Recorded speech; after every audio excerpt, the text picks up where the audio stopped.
Good evening, I am your host from PV Legal. Today we are discussing, can a bank brand a lawyer a fraud just for making a mistake? The Supreme Court says no. This week's judgment draws a hard line between negligence and fraud, protecting every advocate in India. This is Ajay Vij versus Indian Banks Association, decided on the 7th of July by Justices P. S. Narasimha and Alok Aradhe. Vij was an advocate empaneled with Canara Bank. When the bank found fault with a legal opinion he'd given, it didn't just remove him from its panel. It reported him to the Indian Banks Association as a fraud. Back in 2015, Vij gave a legal opinion on land offered as security for a 2 crore rupee loan.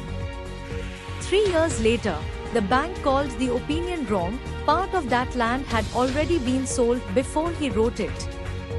Vij said the sale wasn't visible in the records he'd checked at the time.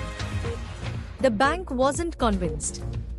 It removed him from its panel, then put his name on the EBA's caution list. Under the heading, third-party entities involved in fraud, for giving a wrong opinion and exposing it to loss. He got no notice and no hearing. Once his name was out, other banks cut ties with him too.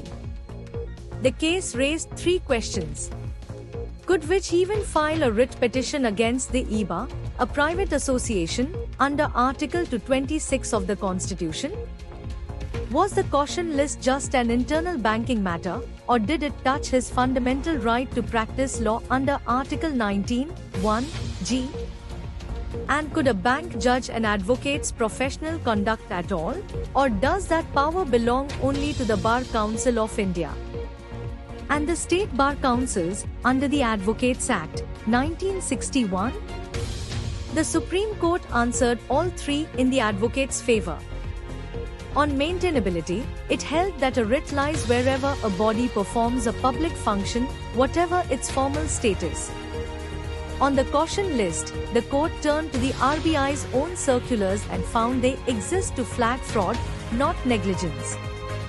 Fraud, the court said, quote, imports an element of mens rea and deliberate intention, unquote. And a mistaken opinion, without dishonest intent, cannot be treated the same way. On discipline, only the bar councils, under the Advocates Act, can judge an advocate's conduct. Banks can drop a lawyer from their panel. They cannot declare him a fraud to the entire industry. The court ordered his name struck off the list immediately. For advocates on bank panels, this is a real shield. A single disputed opinion cannot become a fraud tag without notice or a hearing.